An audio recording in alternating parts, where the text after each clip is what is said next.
afternoon, and hello. I'm Douglas Evans, and along with Alex Katahakis, we welcome you here to Center for Healthy Sex, which we created for two main purposes. One is to provide therapy services to men, women, and couples,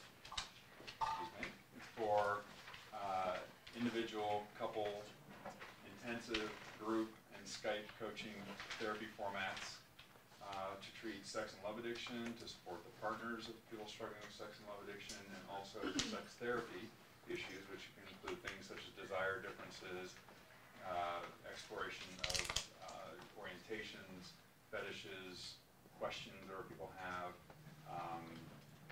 sexual dysfunction. So it's both sex therapy and sex and love addiction treatment work here. And so that's the therapy side, which we have an amazing team of therapists that provide that work. And then we also have professional education. So welcome to that part. So for the past 6.5 years, we've been offering free monthly CEU lectures like the one you're about to hear today from Vanessa on a huge variety of great topics. So if you've ever missed even one of them, you should go to our YouTube channel because they're all filmed right there and you can check them out. And this one will be there too. So if you want to watch it again, you can do that. If you want to send the link to your friends or colleagues, that's great too. So we do that, and then every fall we have an 18-hour sex addiction treatment training course to give therapists like yourself a good working knowledge of how to support clients with sex and love addiction as well as the partners of. And that's also for BBS credit. And then every winter we have an 18-hour sex therapy training, which is also allows you for hours for BBS and ASECT. And so that's for, again, good working knowledge for a person who may be interested in the field or not sure if they want to commit to a full certification. So we do that, as well as Alex, our clinical director, has written numerous books. They're also happen to be in the back there if you want to check them out. We have a few for sale if you're interested. You can also get them on Amazon much cheaper, but if you want it right now, go with us. Either way, it's great. I just want you to know about that. So we're here as a resource to you as part of the community. So glad you came, and for your support, both in your referrals to us, as well as just showing up for our events. We really like doing these. And if you do send a client, we'll get a release sign so we can collaborate with you and find out how we can best support your client. And if you're going to be the primary treatment person, we'll make sure it stays that way. Maybe we just offer them a group or some adjunctive care. Or you may just say, this is out of my league, I don't know what to do, take them. And we can do that too. But we want to collaborate and have you explicitly tell us how we can help you. So we appreciate your support. Your inquiries are welcome every day. Just call our intake line. Any questions, you or your clients, colleagues, whomever, we're here to help out. We have lots of resources. We give out lots of referrals for other sexual health organizations if we can't help the individual or you. So I'll tell you about our presenter today. We have Vanessa Carlisle. She has earned her PhD in creative writing from USC. And she's a queer femme author, activist, speaker, radio host, and performer. And she's a sex workers' rights advocate with SWAP LA, which maybe you can tell us more about, and has been working in the sex industries for over 18 years. She also co-facilitates with Jennifer Musselman a sensuality wellness workshop for women, which is also a great resource here in the West Side. And she also facilitates other workshops on trauma recovery, sexual health, sexual communication, and self-care for social justice warriors. So you have a very dynamic presenter. Don't miss a word. If you're low on blood sugar, get some treats so you can stay on for this. And today's topic is Sex Work 101, Understanding the Stigma. So please welcome Vanessa Carlisle. Thank you. Thank you. And thank you for the gift of your presentation. Oh, thank you very much. I first want to express some gratitude to be here. This is not a common conversation. It's a difficult conversation. I'm really grateful that you all are here to have it with me and that the Center for Healthy Sex is willing to host it. That's a big deal. And there's things that are changing, and this is one of them. So I'm here today to discuss the origins and the effects of stigma against sex workers and how you, as people who are in the mental health profession, can be at the forefront of some very badly needed social change on this issue. I'm going to ask you to be confronting some of your own beliefs as we talk. I hope to have some moments where we have a little bit of discomfort in the room because I do want to move us toward some new understanding of how sex work and sex workers have not been served by the institutions that have been set up to help them. So that's one of the things we're going to discuss today. If you have questions, please hold them till the end. I'm going to get through the slides, and then I am going to leave some room for questions because I really would like to have dialogue with you. He didn't mention it, but my PhD is also in gender studies. So my dissertation was about representations of sex workers in media, and it also had a component of fiction because I'm a fiction writer. So I've been working in the arts and also in the nonfiction arena on this issue for quite some time. So let's get started. Anytime you talk about sex work, you have to define it. Why do we keep needing to define it? It's because we can't. It's because it's really difficult to define it. And one of the main reasons why it's difficult to define it is because the industry is so large and it basically has two tracks, the legal and the illegal, from the perspective of policymakers and the perspective of researchers. However, that is not how it works from the perspective of the workers. So for any given day in the sex industry, you might do a gig that goes like this. Okay? And you might do a gig that stays totally legal, or you might do a gig that you know is against the law from the get-go. Most sex workers have more than one gig. Most researchers study one at a time. So we often get information about the sex industry that's a little bit siloed. We hear just about erotic dance performance. We don't hear about the large percentage of erotic dance performers who also see clients on the side. That is a very normal thing. There's what we call a whorearchy, which is that even within the sex industry, we're mean to each other. We look down on each other based on what other jobs we're willing to do, what kind of pay we're willing to take, right? So it's a very complicated scenario when we're talking about what the jobs actually are. On the legal side, we've got things like webcamming, porn performance, stripping, various forms of escorting that don't involve sexual contact. There's pro-domination, cuddle doms. There's all kinds of things on the legal side. Not all pro-domination is on the legal side. On the illegal side, we have most of what escorts do, sugar baby work. We have a lot of what happens in massage parlors, right? And this is I'm naming what's legal and illegal in California. This is also something that changes based on your location. So when we talk about what the industry is, it's also a very localized industry. It's different in every city. So for instance, in Dallas, there's still a very big pimping culture. So a lot of the workers who are working outside do have pimps in Dallas, Texas. Not true in LA. The pimping culture is, what's the word I want to say? Declining. It's been declining for about 20 years. And most sex work happens inside in Los Angeles now. So trends in the industry are hard to track. It is very difficult to know when you're talking to any given sex worker what kind of a situation they're coming from. And people do tend to make assumptions that we're coming from dangerous scenarios, scenarios in which we've been controlled, et cetera, right? So what is sex work today? We're going to define it as the exchange of sexual service for any goods of value. Money, whatever. It's very close to the legal definition, but it's worker-centered. The definition is coming from the worker perspective. Did I trade? That's not the same as thinking you're in a trade, not getting paid, right? We call that rape. Okay, so what are the components of this stigma? I'll have you know, I did not make this list myself. I've given a Sex Work 101 talk at a number of college classrooms, and I usually begin by asking college students to name what they know of this stigma. What are the negative stereotypes associated with sex work and sex workers? These are the things they say most often. So if I were to ask this room, what are the negative stereotypes, my assumption would be we'd come up with some similar things. This is information I've taken from 18 to 20-year-olds about what they understand to be the stigma against sex workers. Lazy, don't want to get a real job. No self-respect because they're sexually promiscuous. Can't be good mothers or parents. They have violence or molestation in their past. Damaged people, drug-addicted people, liars, stupid, otherwise they'd have a better job. Immoral and amoral, they kind of go back and forth on whether they're bad people or just people who don't understand good and bad. Vectors of disease, especially HIV, and people who don't know what's best for them.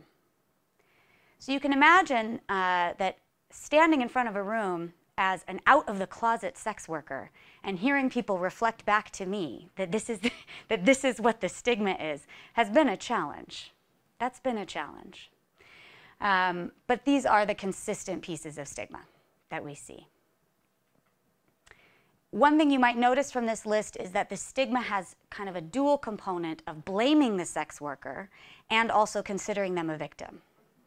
And that is something that is happening simultaneously all the time when we deal with sex worker stigma. It's one of the really difficult complexities of stigma against sex workers, is that we are simultaneously criminals and victims. And we'll be talking about that a little more later. So I can spend a little bit of time refuting a few of these. First of all, it's a real job. That assumption needs to be made. It's a real job. Even if it's a day of victimization, even if it's a day of having a horrible time, it's still a real job. And one thing that I like to tell people is I've been in the sex industry off and on for 18 years. I've also had probably 12 other jobs. And the most sexual harassment I ever experienced was working at a flower shop. And I didn't have a bouncer to have my back. That's a big deal. This assumption that sex workers are stupid, this is a really difficult one to deal with. I understand I'm sort of an exception as a person with a PhD who's out of the closet. I represent less than 1% of the sex working population who has a higher degree and is also out of the closet. A lot of people in higher ed have done sex work and will never come out of the closet because of the dangers associated with it. But the notion that sex workers are stupid because they're not educated is also part of our stigma. It's part of class prejudice. It's a gender prejudice, right? We have a understanding that sex workers need a manager because they can't handle their business by themselves. Not true. Most sex workers in the US are independent at this point, and they're managing a small business. Many of them have a website that they manage. They hire photographers. They are writing their own content. They're actually doing a lot of the work that small business owners are doing. It takes some smarts. And it also takes a certain kind of intelligence to be doing interpersonal work. If you want to sit across the table from a highly educated, self-important person and make them feel good about themselves, that takes some intelligence. And that's what a lot of escorting and sugar baby work is being able to hold your own in a conversation. That's also part of the stigma, that we can't hold our own in a conversation, right? So some of these things are patently wrong. Some of them are just shady. They're stereotypes that don't quite work. Yes, there's a lot of drugs in the sex industry. That's fact. I'm not here to tell you there's not. However, to assume that a sex worker is a drug addict is obviously a piece of stigma. That's obviously a stereotype, right? And that's a problem. So given that we have all of these sort of multivalent, complicated, difficult pieces of stigma, it's helpful to think about how something that gnarly could get created and have it be put on any one person, right? It comes from a lot of places. These next two slides are a sort of grab bag of places that the stigma comes from, ways that it's perpetuated. They're not all connected to each other, and I intend to overwhelm you a little bit with it. I'm not intending to simplify this. I'm actually intending to make it seem as complicated as it actually is. So this is where I expect there to be questions at the end, and I welcome them. Where does this stigma come from? How's it perpetuated? Well, for the people who've been through psychology programs in here who had to read the 3 essays on sexuality by Freud, you might remember that he did have a section on prostitution.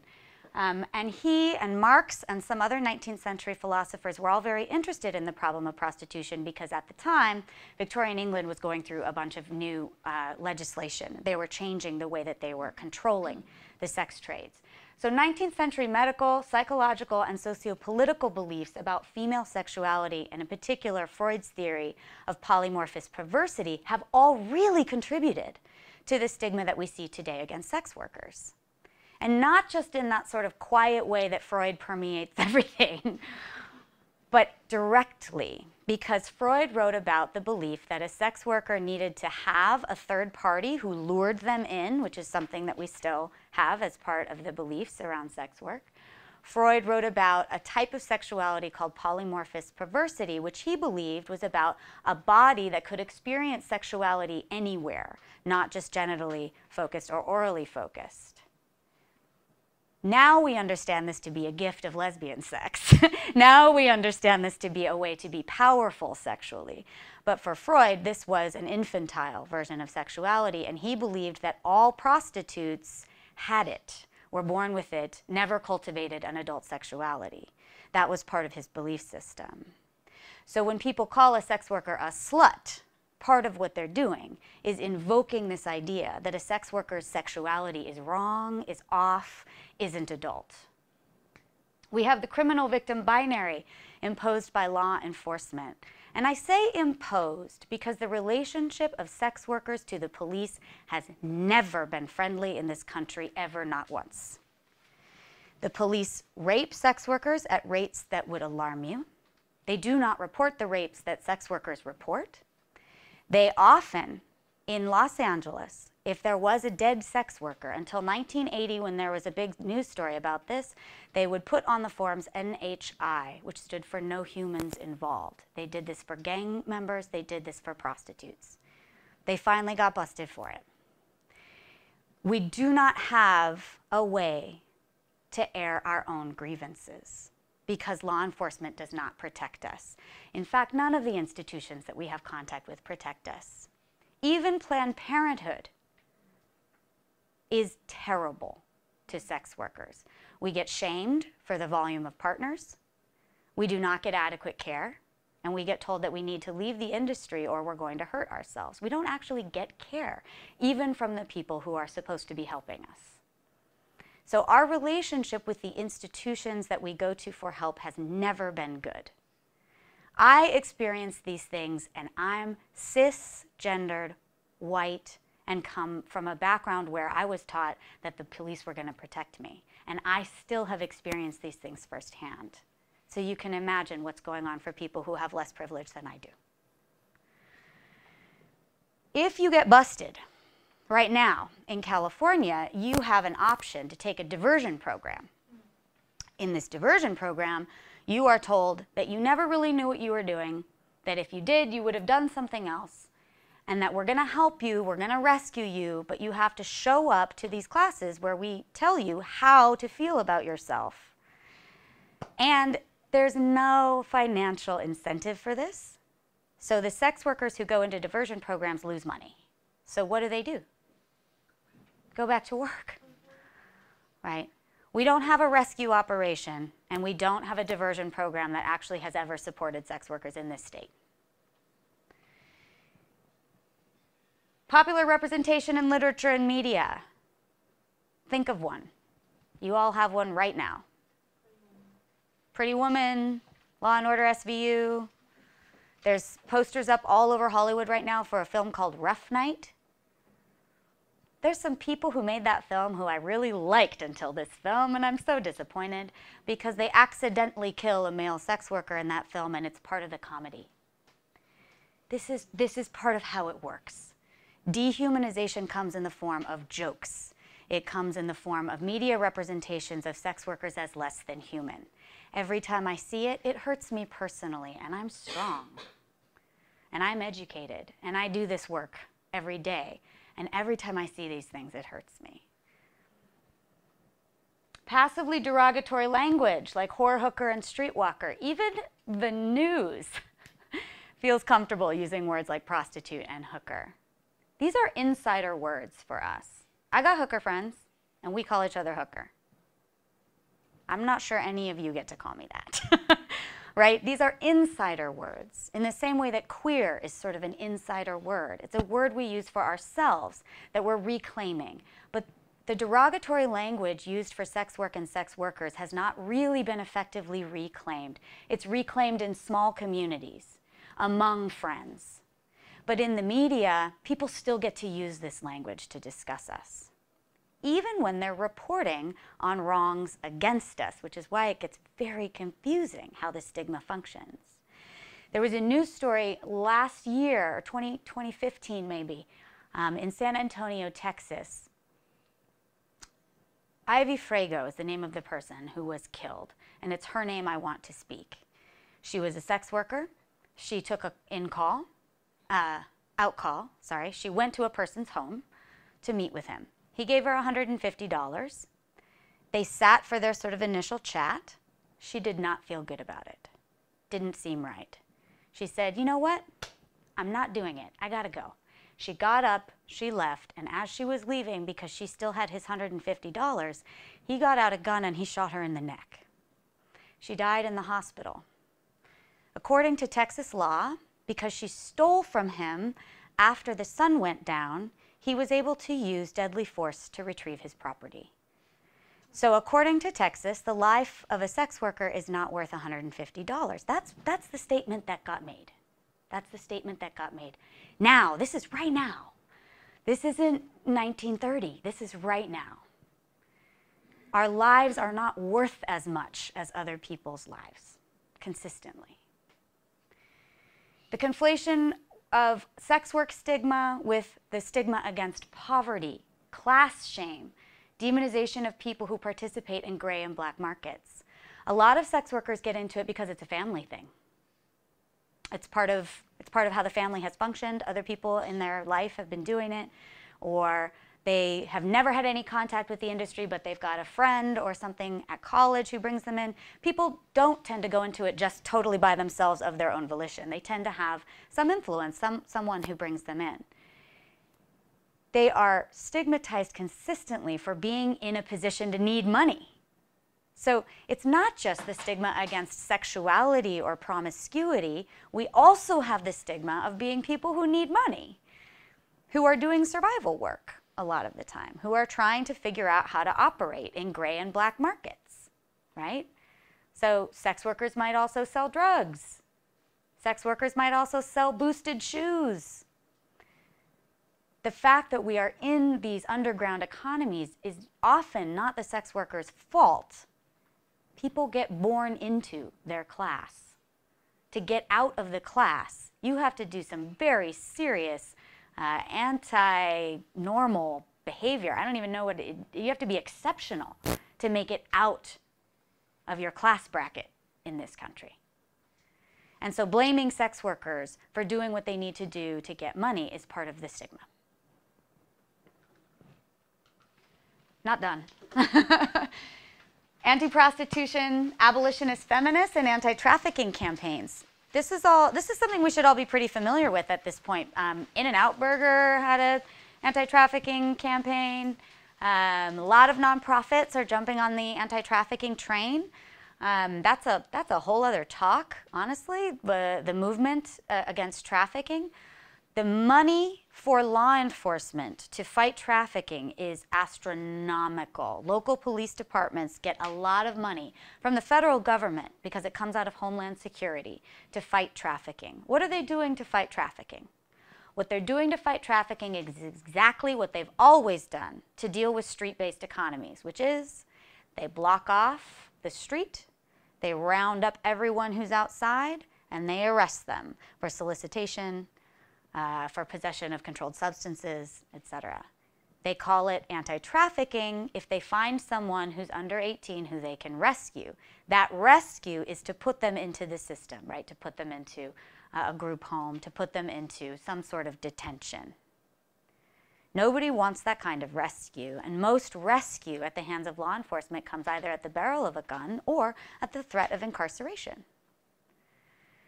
That's not the story we're told about what anti-trafficking movement is for. And because there are people who are being victimized, because there are people who have been coerced, there are people who are having a horrible time, who need to get out, who need to do something else. It is very, very difficult to stand here and say that I have a problem with anti-trafficking campaigns. That makes me look like an anti-humanitarian, you know? It makes me look like I don't care about people, but I do. These are the people I care about the most.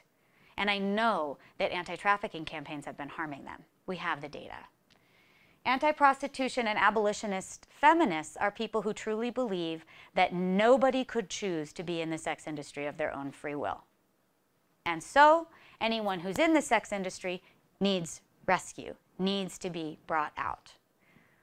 I have been in dialogue with people who have this set of beliefs, sat at a table, doing a panel, made eye contact and said, I am a 35, well, I'm 37 now. I'm a 35-year-old woman, and I've been in the sex industry since I was 19, and I've chosen it over and over and over again because other jobs have sucked for me, and you're telling me that I don't know what I've been doing?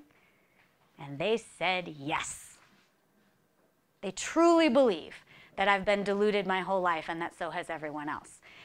That is very hard to fight.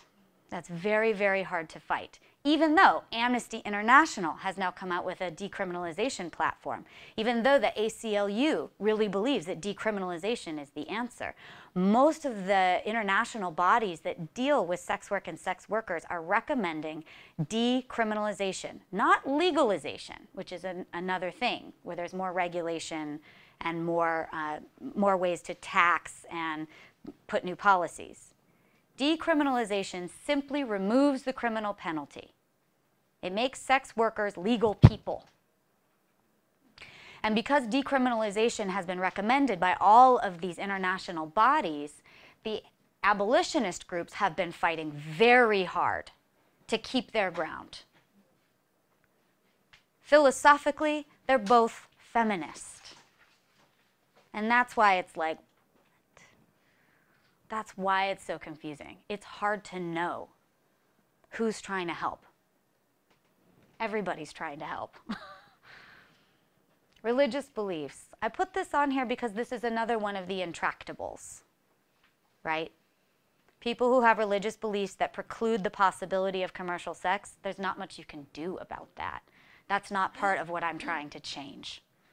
But they do contribute to stigma, because there tends to be a patriarchal disrespect of the person who has been involved in the trade. Culture of overwork and overemphasis on institutional achievement.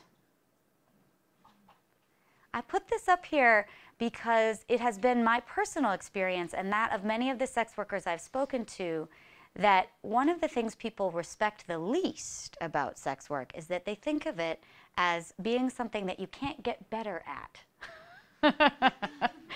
That it's something that you can't have any sense of achievement or self-worth about. That because you may have interpersonal interactions with someone that make you feel effective, that doesn't mean you actually are effective in any way.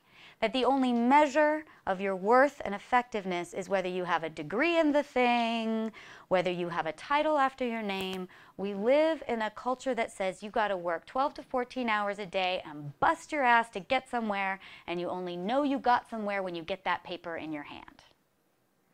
Sex workers operate completely outside of that kind of culture. Doesn't mean we don't overwork, doesn't mean we don't overextend, doesn't mean we don't have issues with self-care and the pressures. But what we do is interpersonal. What we do is create parties. What we do is make people feel better. We give people moments of relaxation. We give them escape, right? These are all of the things that sex workers are cultivating, and these are things that are actually devalued by the culture that we live in. So the fact that it takes a lot of work to host a good party is not something that our culture is going to reward you for. And that's part of what I mean when I say we're stigmatized because we're outside of those institutional achievements. Sex workers violate a lot of the norms of heterosexuality. And I don't just say that because I'm queer. Lots of straight women in the industry, men in the industry, are violating the heterosexual norms. Lots more men in the sex industry than there ever have been. This is also a problem that we have, is talking about women, prostituted women, women as prostitutes. There's tons of men in the industry who don't have services. There's not a lot of groups for them. Even SWAP, which is the Sex Workers Outreach Project, which is the one big kind of sex worker-run nonprofit that we have, even SWAP, has been inhospitable to male workers. So we have a lot of difficulty with how sex workers are handling heterosexual norms, norms of purity, right? Sexual purity, that's a big problem. Non-monogamy. People who aren't in the industry don't always understand that for a sex worker, work sex and personal sex are often very different. Different desires, different things you're willing to do. You know, oftentimes I liken it to maybe being a singer. You use your voice all day long, you use your voice in lots of different places, but if you're a singer, you do some very special things to take care of your throat. You know, you have to practice. You have all of these things that you do with your voice that other people who aren't singers don't do with their voices. Sex workers have things we have to do for our bodies, for our reproductive systems, for our general physical health that other people don't have to do. If it scares them to do those things, they shouldn't do that work. But for sex workers, being heterosexual or playing heterosexual is different when you're doing it for money. In fact, there's a book called Whores and Other Feminists that's edited by Jill Nagel. It's a great book. And there's a roundtable discussion. There's a group of sex workers talking about this issue of their sexual orientation at work versus outside of work. And one of them said, I didn't even realize that I wasn't straight until I was a stripper and I started thinking, I don't want to laugh at this guy's jokes unless he's paying me. I could get paid to laugh at the jokes, right? We have a different understanding of how heterosexuality works because we're hyper-performing it for pay. I think that that's a conversation that we could be having with women outside the industry way more productively than we do. But that's part of this stigma. That's part of the way that feminists have often come to sex workers and said, you are making it worse for everyone. Blaming the sex workers for what's happening to all women, right? When the sex worker perspective could be very valuable to those conversations. So, a lot. And there's more, right? There's more. These are just some of the ways that the stigma has originated and been perpetuated.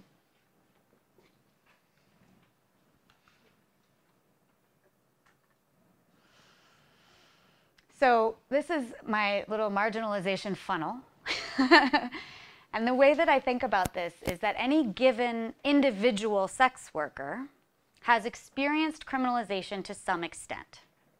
Because even if you're doing a job that's technically legal, like I said, you're not always totally sure what is legal and what isn't. I was in the industry for a very long time before I found out that there were certain things I was doing that weren't legal that I thought were. Nobody quite tells you.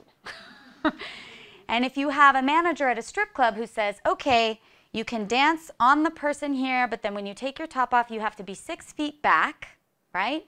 You cross that white line, you could get a ticket.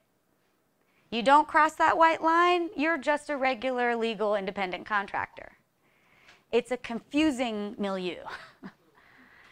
So everybody experiences criminalization differently. Those are experiences from my perspective. I'm an indoor worker, and I've been an indoor worker the whole time. But criminalization follows everybody, and it follows some people much more than others. In New York City, during the height of stop and frisk, Black trans women were stopped at a rate 3 times the number of Black trans women that actually lived in the city, because the cops suspected them of being sex workers. And at the time, if you had 3 condoms on your person, it could be used as evidence against you. So criminalization of the sex worker body is a constant. And for some people, it is very heavy. It is a very, very big part of their experience of the industry. Stigma, I separate out from criminalization in this form because that's more about the interpersonal, about how closeted you have to be. It took me 18 years to be able to stand here in front of you and be out of the closet. It is very scary to come out of the closet. Just last week, I was sitting at a table with a few people who I didn't know that well in another social arena, and one of them wanted to tell a hooker story. And it was about getting solicited on the street, and he used the word hooker. I have a terrible choice. Do I stand up? Don't use that word around me. I don't like that story. I don't like the way you're talking about that person. Well, why do you care? Well, because I identify with her a lot more than you because I'm a sex worker. Okay, well, I can do that. I can do that. And I've done that a number of times, and the consequences for that are generally pretty negative. I can also come out and just say, I don't think anyone should talk about anyone that way, right? Which is the role of an ally. When you hear this language, when you see people perpetuating stigma, the role of an ally is to step up as though you were identifying more with the sex worker than with the person telling the story, right? But that stigma is constant. You live with it every day, no matter where you are. And there's a certain paranoia that comes with it, where you think people are judging you, or like maybe they already thought it about you. Or if you do in-calls in your place where you live, you become terrified that your neighbors are going to call the cops on you. This kind of stuff, right? Everyone's personal history, their understanding of what sex and sexuality is, their understanding of their own orientation, their understanding of feminism, their understanding of what the industry is and what's possible in it, their own history with molestation or with rape or with any kind of boundary crossing. Everybody has their own sort of personal cluster of sexual issues that come to the table. So every sex worker has a cluster of these things that they're handling, and they're all a little different. And there's some trends that you can see based on class, race, gender, right?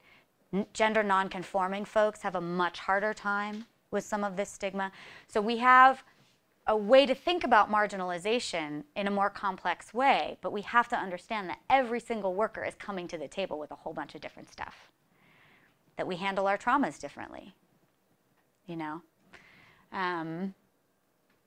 Yeah, one story about the, about the personal history, when I was giving a college talk and someone said that thing about sex workers have sexual abuse in their backgrounds, I just said, you know, I'm one of these people who did not come from any sexual abuse. I was not abused as a child in any way that's been classifiable. And I was not actually under any kind of very intense sexual abuse pressure until very late in the game. I went into the sex industry at 19, and I wasn't raped until I was 30. And it wasn't by a client, and it wasn't by a cop. It was by an intimate partner. Sex workers often experience violence at the hands of intimate partners because of these violations of heterosexual norms. Partners think that we're attracted to our clients, and that's bad. Partners think that, you know, we're lying to them about what we're doing, right? There's all of this sort of suspicion and lack of understanding that can happen between sex workers and partners. So the way that we think about damage and the damage that the industry does to people, I'm pretty sure that I've been able to do more transformative healing on the rape that I did experience because of all of my years of experience taking care of my own body as a worker. I might be an exception, but I am an example of a possibility that doesn't exist in the stigma, right? So, what does all this have to do with you? One thing that I was really impressed with when I looked at the mission of ASECT, and I want to make sure I say this correctly, the American Association of Sexuality Educators, Counselors, and Therapists. This is directly from the ASECT website. ASECT believes that all individuals are entitled to enjoy freedom of their sexual thoughts, feelings, and fantasies, freedom to engage in healthy modes of sexual activity, including both self-pleasuring and consensually shared pleasuring, freedom to exercise behavioral, emotional, economic, and social responsibility for their bodily functioning, their sexual liaisons, and their chosen mode of loving, working, and playing. ASECT believes that these rights pertain to all peoples, whatever their age, family structure, backgrounds, beliefs, and circumstances, including those who are disadvantaged, specially challenged, ill, or impaired. For me, this is coded language that says sex workers are welcome here. To say that you can take economic responsibility and that you can work in the form of your choosing is a way to tell sex workers that they are welcome. Sadly, most sex workers do not feel welcome in a therapist's office. We experience a lot of stigma. We tend to make insider lists of sex worker-friendly therapists, and then they get loaded up because we want help with our stuff. But we don't want someone to tell us that all of what we're going through is because we're a sex worker, right? And I've experienced this a number of times as a queer person, as a polyamorous person, as a kinky person. It is difficult to find someone who can look me in the eye and be like, oh, those aren't your problem. The social world around those things might be causing you some problems, right? But to really believe that someone can be a sex worker and be healthy is your responsibility. And we need you to do it. We need you to believe this in order to be able to help us get to our own optimal levels of health. I did a, what do you call, a focus group, 10 people, all of them trans women and trans men, talking about their experiences with mental health. And about half of them, most of them were also self-identifying as sex workers. Not one of them had had a positive experience. Most of them had come into contact with social workers first. Some of them had come into contact with therapists through a social worker or through another program. They'd gone through a diversion or something. But in general, the experiences were very negative. They were not sex-positive experiences. They were not gender-positive experiences. They were experiences where they felt blamed for what had happened to them in the past. You put yourself in a dangerous situation, and so therefore that's what happened to you, that kind of thing. And so we do understand that we are in a position to explain ourselves a lot when it comes to talking about our relationship with our work. Having a therapist who's willing to sit quietly while we work that out is gold. So rare. So I encourage you to think through what it means for you to be somebody who might be working with sex workers. And now I'm going to come to some practical ideas before we get to questions. So practical suggestions for anti-stigma behaviors that you can have as mental health professionals. One of them is do an internal check on your own pity and blame towards sex workers. Do you pity them? Do you think sex workers are, you know, people who all need a lot of help because they really have a terrible time of it? A lot of sex workers have a terrible time of it. Pity doesn't help. Pity leads to rescue campaigns. Rescue campaigns put us back in jail. Pity's a problem. Check that pity. Think about it. If you blame sex workers, let's say you're working with a sex addict who's been seeing the same escort for the last 6 months. You know that he knows that she knows that he's married. You blame the sex worker in that scenario? Please don't. Please don't. And think about the ways that sex workers are trying to function in their own lives and in their own work. Oftentimes we keep the marriages afloat. Consider your intake procedures and how sex work stigma may affect clients' experience. I hate filling out forms about my history. Hate it. Hate it. Feels terrible. I don't like talking about how many partners I've had. I don't like having to have that conversation without being face-to-face, knowing that I'm going to be understood. It's very difficult for us to tell the truth to people who are in institutional environments. Doing a general reevaluation of how your understandings of healthy and unhealthy sexuality may or may not include sex work. There's totally unhealthy, horrible ways to do sex work. There's healthy, sustainable ways to do sex work. I've tried both.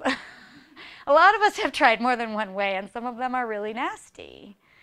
So if you're working with a sex worker, or if you're working with a client of a sex worker, and you know that there's drug and alcohol involved in a way that sounds pretty bad, or if you know that there's a sex addiction happening on the part of the sex worker themselves, that's real too, right? These are things that are real. We can have unhealthy relationships with the work, but it is possible to have healthy relationship to the work. And that possibility has to be held open in a therapeutic environment for us to feel taken seriously. When you're asking about a client's experience, try to do it with real curiosity rather than preemptive concern. Sort of a similar thing to the second one. when I get asked, and how was that for you? Oh, God. Yeah, I'm like, it was great, even if it wasn't, because I want to be taken seriously, because I want my experience to be respected, right? And we are infantilized in most of these environments. Assume you know a closeted sex worker. Just start from there. Assume someone you went to college with. Assume, and you don't know who it is. I'm just saying, know that in your social circle right now, there's someone who has done sex work who hasn't told you, statistically. You have contact with the sex industry. You may not be aware, but you have contact. And to know that every time you're at the grocery store, that every time you're in a room like this, that every time you're in a room where there's more than 10 people, that there's probably someone who's done some sex work. They may not identify as a sex worker. I do as a political move, because I'm doing advocacy work, you know. But lots of people who've done sex work would never actually identify as a sex worker, because it labels you, it changes the game. Some people did it in a desperate moment when they were a queer kid who got kicked out of their house and they got their life together and they don't ever want to think about that anymore, right? But you can assume that there's someone in your life who's been there and try to just have that be part of your daily life. All day, every day.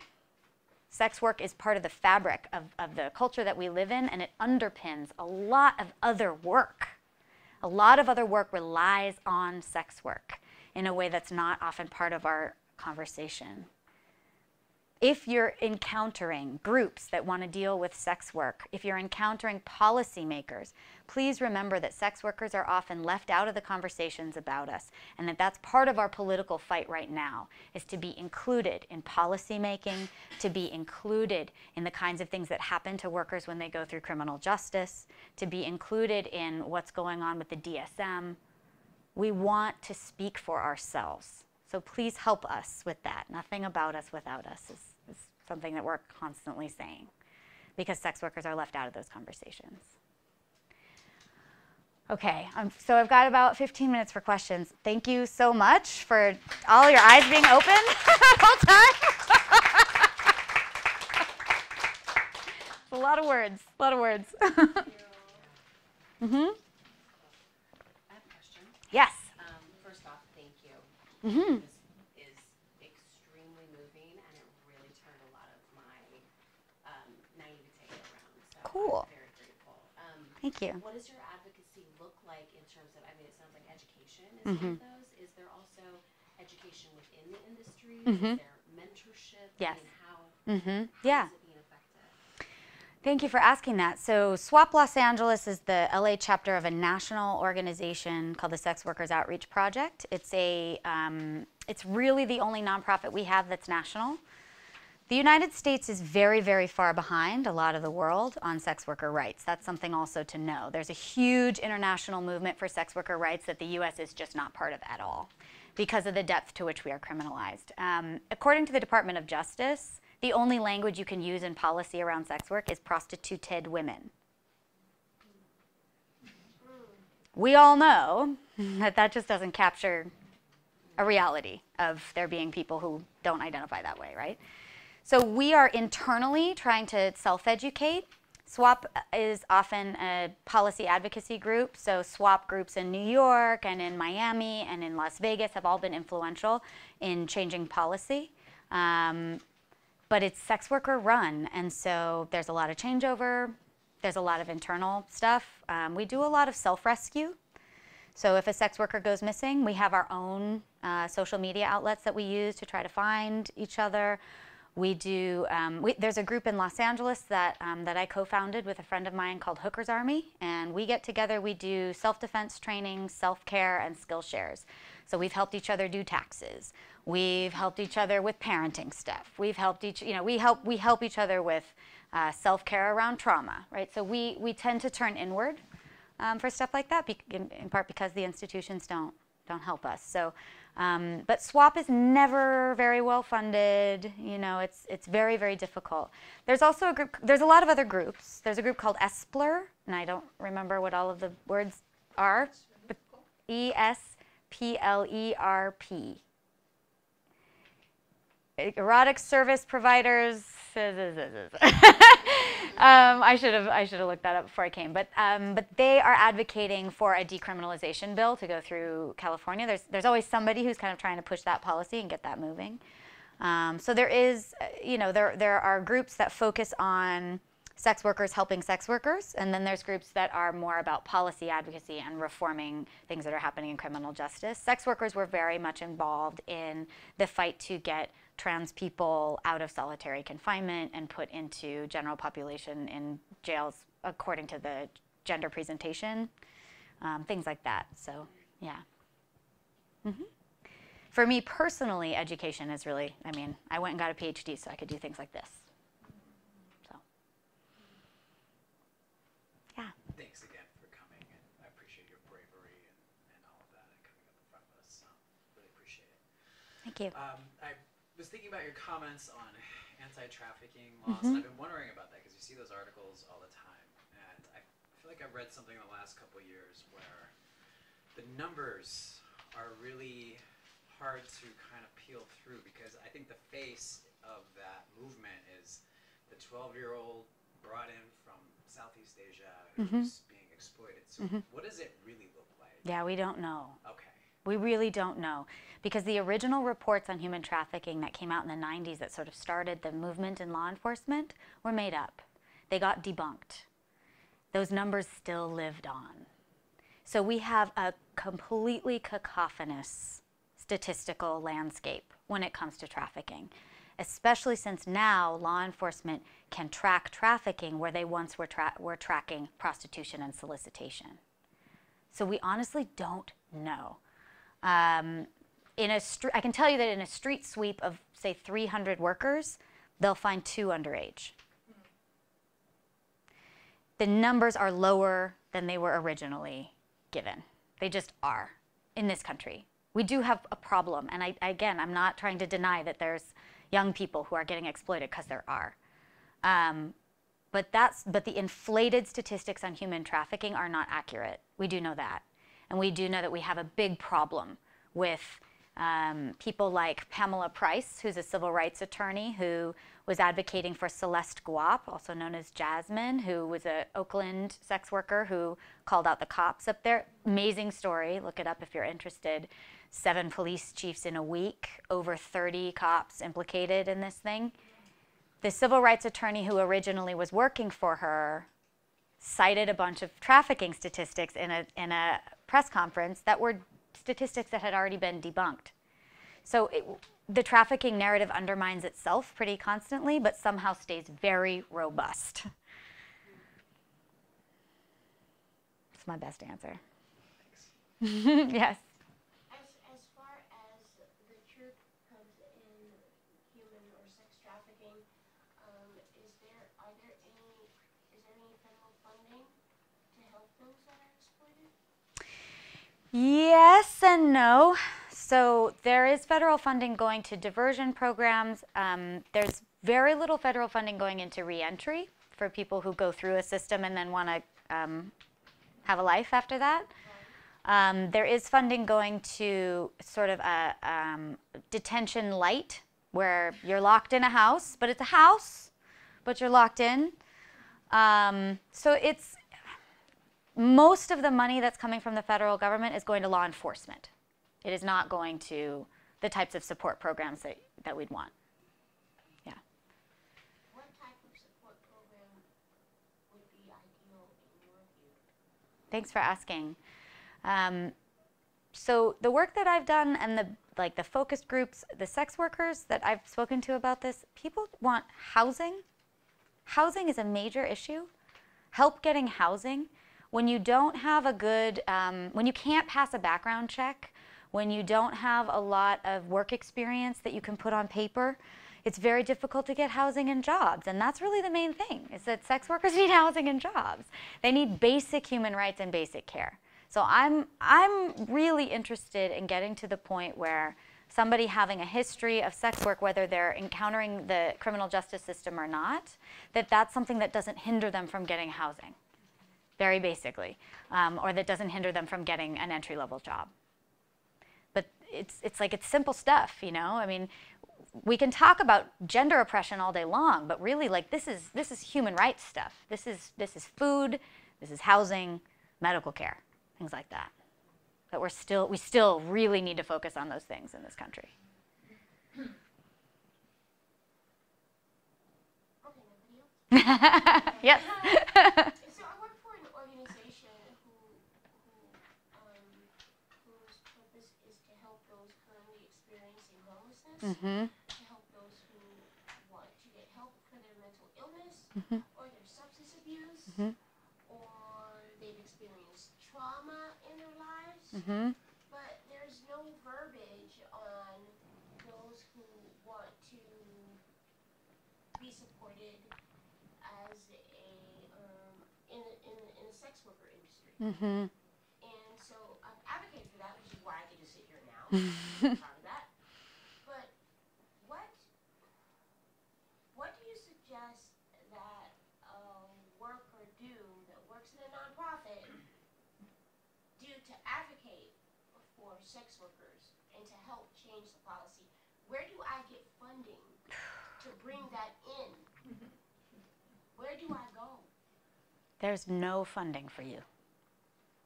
Literally no funding for that. Which is why it's not on any of the brochures. I mean, Because it's there's funding for mental illness, there's funding for substance abuse, Yeah. there's funding for homelessness. right. Where there is funding is for research. So the way that sex workers often get help, institutional help, is by participating in research studies, and then they get a $25 gift certificate, or they get, they get fed for the night or something. You can get money for research on sex work, but you can't call it sex work because the DOJ doesn't believe in that. So there's really not funding for this. That's part of the problem. You have to be creative. You have to get at a pot of money that's for something else. That's for sexual trauma, maybe. Or, there was a study that was done in Alaska recently, and it was a really beautifully designed study. It was very clearly designed by someone who was either, I don't know, you should never call someone a sex worker who hasn't outed themselves.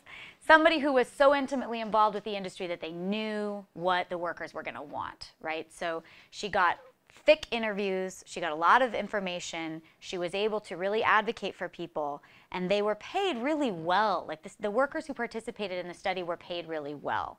That's the kind of thing, like that's some of the few places we can get money for this kind of stuff is through research. It's very, very difficult just to apply for grants and have there be grant money to help sex workers eat or find housing. It's because of the criminalization. It's like, it's hard to get money to help people who are addicted, right? Because of how sluggish and slow the social change is around understanding addiction to be something other than somebody's individual personal fault. We are still in that place with sex work. So we don't have funding for help or care. But yeah, creative. You have to kind of go around. Thank you for asking and for being there and for doing it. A lot of people, you can also get funding for diversion. You can get funding for training programs that are designed to get people out of the industry. So there's a group in New Orleans called Women with a Vision that has gotten some funding for a diversion program, but they're sex worker run.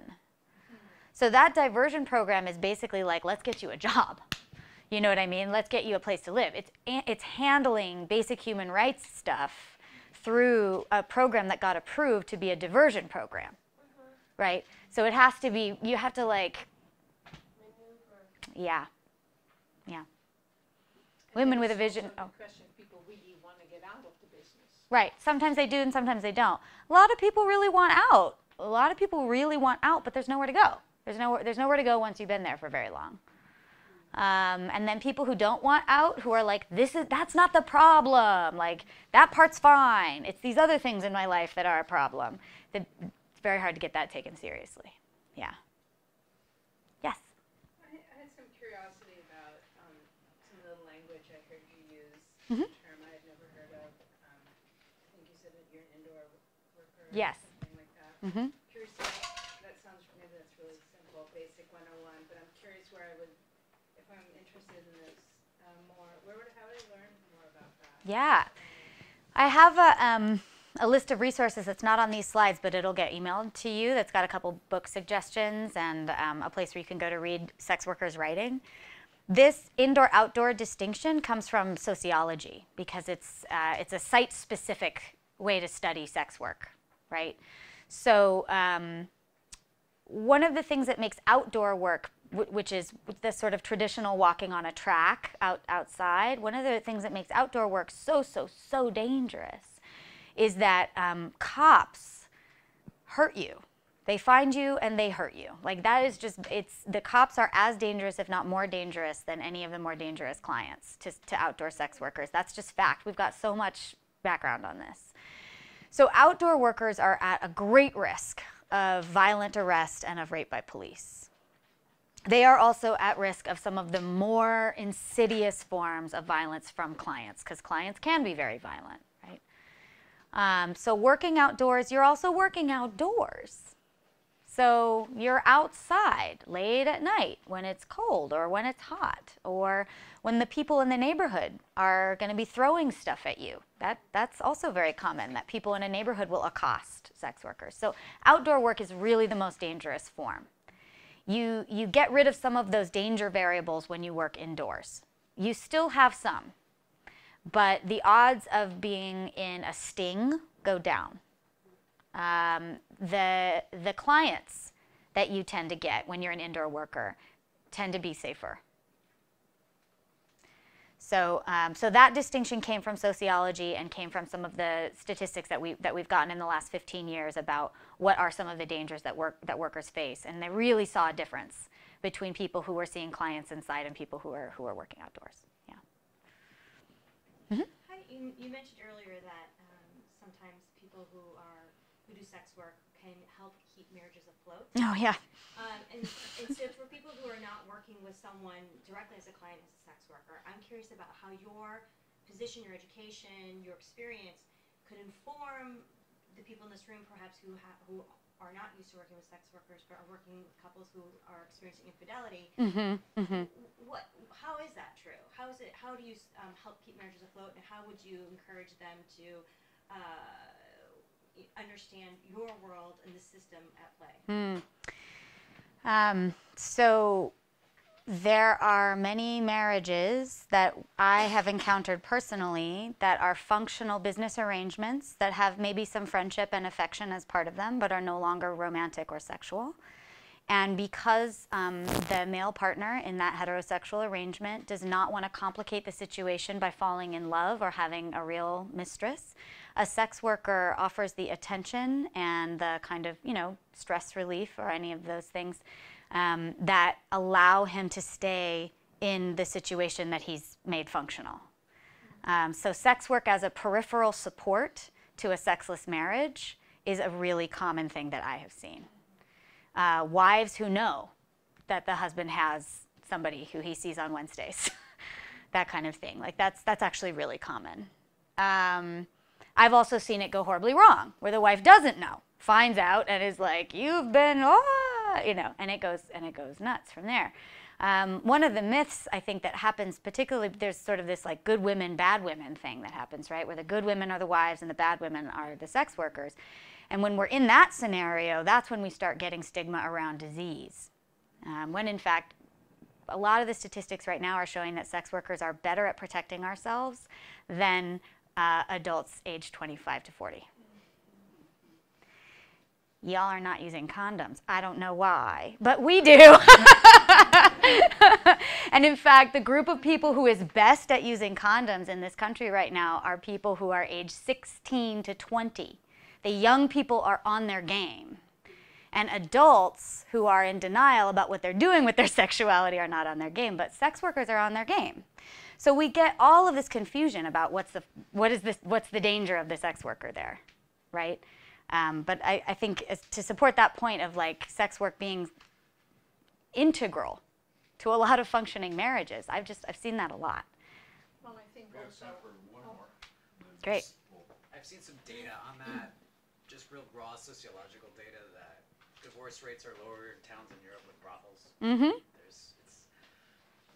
I was just going to say I'm from the Netherlands, so, the brothels are legalized, and Mhm. the income tax and everything think it's also, what you see a lot is women get raped and murdered, and I think because a lot of these people have no outlets, either pick up a hooker or they have to, you know, find somewhere to go for their sexual outlet. And I think if, you know, sex workers were legal, at least there was a legal outlet for men that are otherwise walk around very sexually frustrated. Or women. Yeah, I've got some beliefs about the myths of dangerous male sexuality too. But I can tell you that people do tend to be happier after an orgasm.